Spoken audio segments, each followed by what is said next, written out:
The Pacific Coast theater of the American Civil War was the military operations in the United States on the Pacific Ocean, and in the states and territories west of the Continental Divide. The theater was encompassed by the Department of the Pacific that included the states of California, Oregon, and Nevada, the territories of Washington, Utah, and later Idaho. The operations of Union volunteer troop detachments, primarily from California, some from Oregon, and a few companies from Washington Territory, were directed mostly against Indians in the theater. Union and Confederate regular forces did not meet directly within the Pacific Department except in New Mexico Territory. However, operations were directed against Confederate irregulars in California, and strong garrisons were placed in Southern California and southern New Mexico Territory to control the region, which had strong secessionist sympathies. Confederate States Navy warships operated in the Pacific Ocean, but the naval operations did not succeed in interrupting commerce to the eastern United States. The last of these commerce raiders, CSS Shenandoah, fired the last shot of the war in the Bering Sea off the coast of Alaska. Attempts by the Confederacy to buy or seize ships for commerce raiding on the West Coast were thwarted by alert Union officials in the Pacific Squadron. Secession crisis on the West Coast. During the secession crisis following Lincoln's election as President of the United States in 1860, a group of Southern sympathizers in California made plans to secede with Oregon to form a Pacific Republic. Their plans rested on the cooperation of Colonel Albert Sidney Johnston, headquartered in Benicia, California, who commanded all the federal troops of the Department of the Pacific. Johnston met with some of these Southern men, but before they could propose anything to him, he told him that he had heard rumors of an attempt to seize the San Francisco forts and arsenal at Benicia, that he had prepared for that, and would defend the facilities under his command with all his resources and to the last drop of his blood. He told them to tell this to their friends. Deprived of his aid, the plans for California and Oregon to secede from the United States never came to fruition. Meanwhile, Union men feared Johnston would aid such a plot and telegraphed Washington asking for his replacement. Brig. Gen. Edwin Vos Sumner was soon sent west via Panama to replace Johnston in March 1861. Johnston resigned his commission on the 9th of April, and after Sumner arrived on the 25th of April, he turned over his command and moved with his family to Los Angeles. On the 28th of March 1861, the newly formed Arizona Territory voted to separate from New Mexico Territory and join the Confederacy. This increased Union officials' fears of a secessionist movement to separate Southern California from the rest of California and join the Confederacy.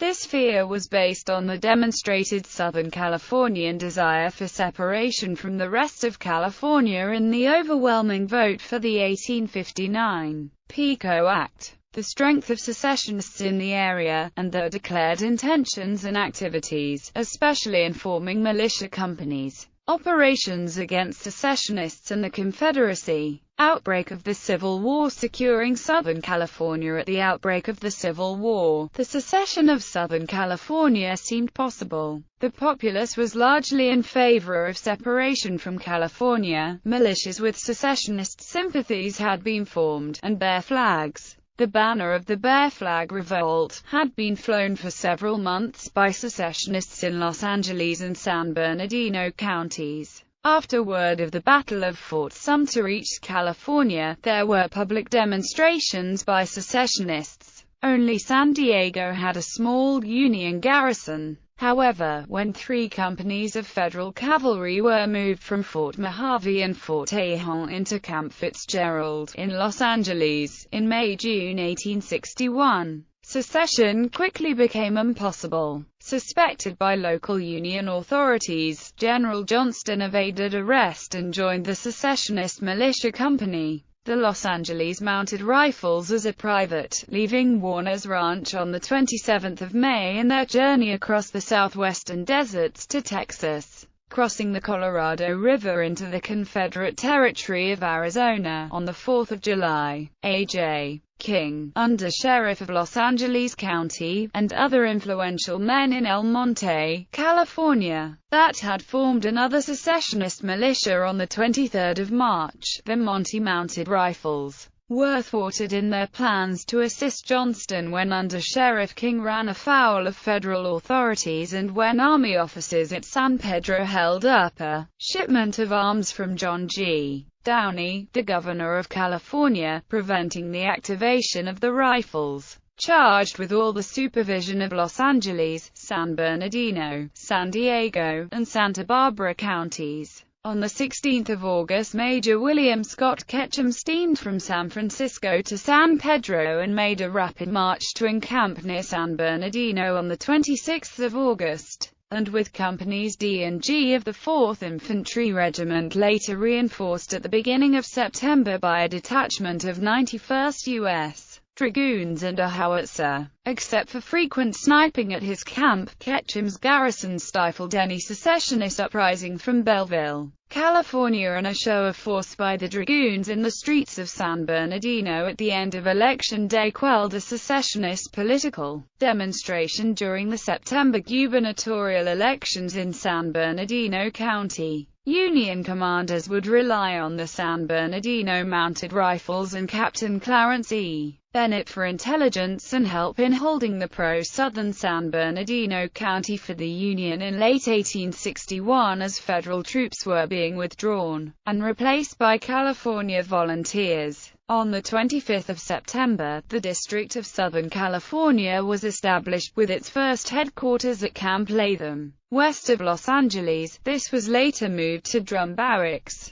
This district was first formed to control the secessionist majority population in Southern California. This district included Tulare County to the north, which at the time was much larger than it is now, including all of what is now Kings, Kern, and Inyo counties and part of Fresno County. From Camp Latham, Ketchum's regular soldiers were relieved on October 20 by 3 companies of the 1st California Cavalry sent out to San Bernardino County and established Camp Carlton and later Camp Morris. Volunteer troops were also sent to Camp Wright in San Diego County to watch the southern overland approach to California across the Colorado Desert from Fort Yuma, located on the west bank of the Colorado River. They were also to intercept secessionist sympathizers traveling to the east to join the Confederate Army. In March 1862, all the troops drilling at Camp Latham were transferred to Camp Drum, leaving a company of soldiers to observe the Los Angeles area. Following flooding at Camp Carlton in the Great Flood of 1862, the garrison moved to New Camp Carlton, near the secessionist hotbed of El Monte. For the rest of the Civil War, Union garrisons were maintained in Southern California. Campaign of the California Column in early 1862.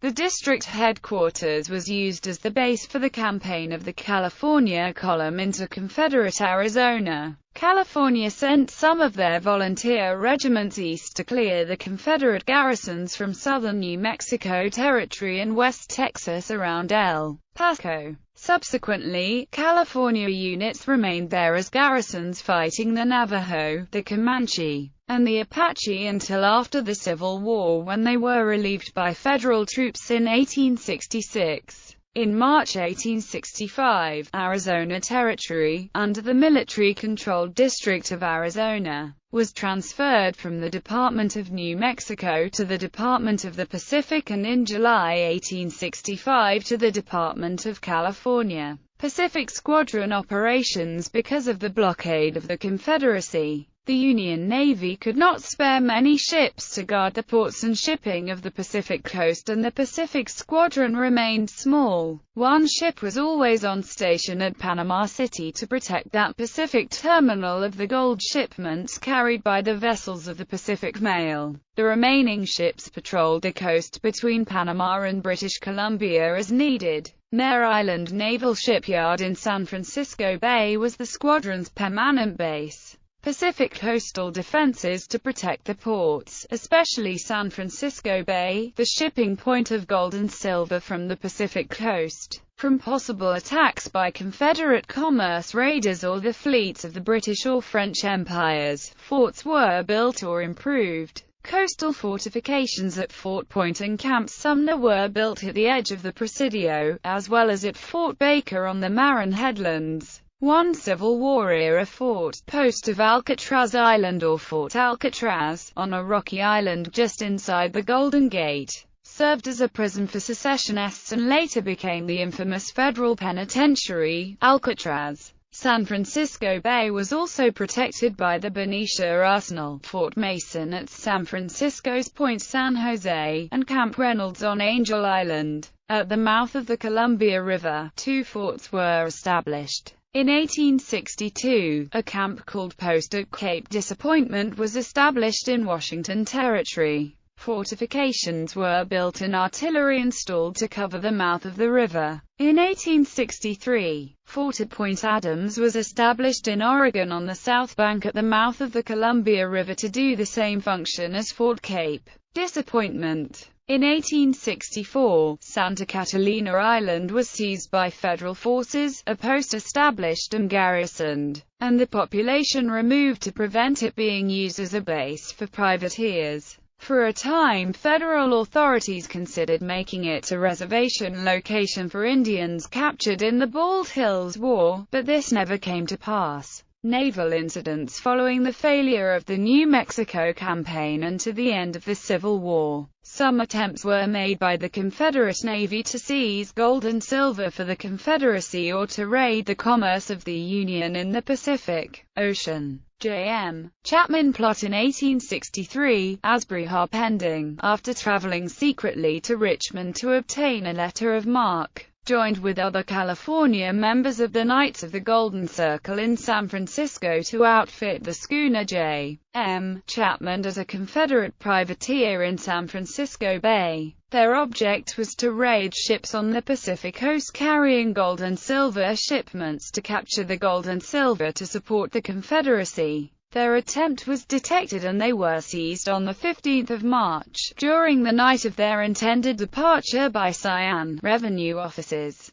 and San Francisco police. Conspiracy to seize the Shoebrook. Following the seizure of J.M. Chapman, Union men everywhere along the coast were alarmed and more alert for other attempts to get a vessel for the purpose. Among the papers captured on J.M. Chapman was one letter disclosing plans for the capture of Shoebrook, but the scheme appeared to have been abandoned. However, in Victoria, British Columbia, Allen Francis, United States consul, believed he had discovered a plot to seize Shoebrook. Allen suspected the captain of the Shoebrook and some of his crew of being part of this plot. He arranged for the ship to be taken and sailed back to the United States by a trusted second officer and members of the crew, while the captain and the rest of the crew were ashore in Victoria. Allen later believed that there was a plot by Confederate sympathizers in Victoria to purchase ships in British Columbia and outfit them as Confederate privateers. However, this plot never came about. Salvador pirates. In the spring of 1864, the Confederate Navy ordered Captain Thomas Agenton and his command to take passage on board a coastal steamer in Panama City, seize her on the high seas, arm her, and attack the Pacific mail steamers and the whalers in the North Pacific. In Havana, the American consul, Thomas Savage, learned about this conspiracy and notified Rear Admiral George F. Pearson in Panama City. The admiral had the passengers boarding the steamers at Panama City watched, and when Hogg's command was found aboard the Panama Railroad steamer Salvador, a force from Lancaster arrested them and brought them to San Francisco. Tried by a military commission, the Salvador pirates were sentenced to be hanged, but General Irvin McDowell commuted their sentences to prevent any further attempts to seize Pacific coast shipping. General McDowell ordered each passenger on board American merchant steamers to surrender all weapons when boarding the ship, and every passenger and all baggage was searched. All officers were armed for the protection of their ships. Confederate commerce raiding CSS Alabama operated in the Pacific for only a few weeks in the Southwest Pacific, capturing 3 ships. CSS Shenandoah was the second and last Confederate raider to enter the Pacific Ocean. However, her attacks came too late, at the end of the war or afterward, and did most of her damage after the war was over, capturing 38 vessels, mostly whalers. When word of the attacks came, the Pacific Squadron sent ships out to hunt the raider down but did not find her. By then, Commander James Woodall, the captain of the Shenandoah, had discovered the war was over. He fled to Great Britain to avoid being tried for piracy. Indian Wars in the Department of the Pacific. The campaign classification established by the United States National Park Service lists only one campaign and one battle in this theater, the Battle of Bear River. However, this is not correct. There were several campaigns against various Indian tribes besides the Eastern Shoshone, as described below. In Northern California there was the ongoing Bald Hills War against the Chilula, Lasik, Hapa, Matali, Nongatl, Sinkiwan, Snungwa, Wailaki, and Wilcoot. From the 12th of December 1861, this theater was incorporated into the District of Humboldt with its headquarters at Fort Humboldt. The Bald Hills War was essentially a protracted irregular war requiring garrisons protecting settlements and escorting packed trains and also long patrols, sometimes resulting in skirmishes. California units remained in New Mexico Territory and West Texas as garrisons defending the area from a return of the Confederacy and fighting the Navajo and the Apache Wars until after the Civil War, when they were relieved by federal troops in 1866. In 1862 to 1863, California cavalry units from the Southern California District fought the Owens Valley Indian War against the Owens Valley Paiutes, or Numa, and against their allies among the Cowaisu in the Sierra Mountains to the west. Throughout the Civil War, Oregon and California volunteer patrols had several clashes with the Ute, Goshute, Paiute, Bannock, and Shoshone bands in Oregon and the territories of Washington, Utah, and Nevada. However, the invasion of the territory of the Snake Indians by gold miners in 1863 brought on the Snake War. The volunteers of California, Oregon, and Washington Territory fought the Snake Indians until relieved by federal troops in late 1865. The war continued until 1868. Other operations east of the Rocky Mountains and west of the Mississippi River are included in the Trans-Mississippi Theater.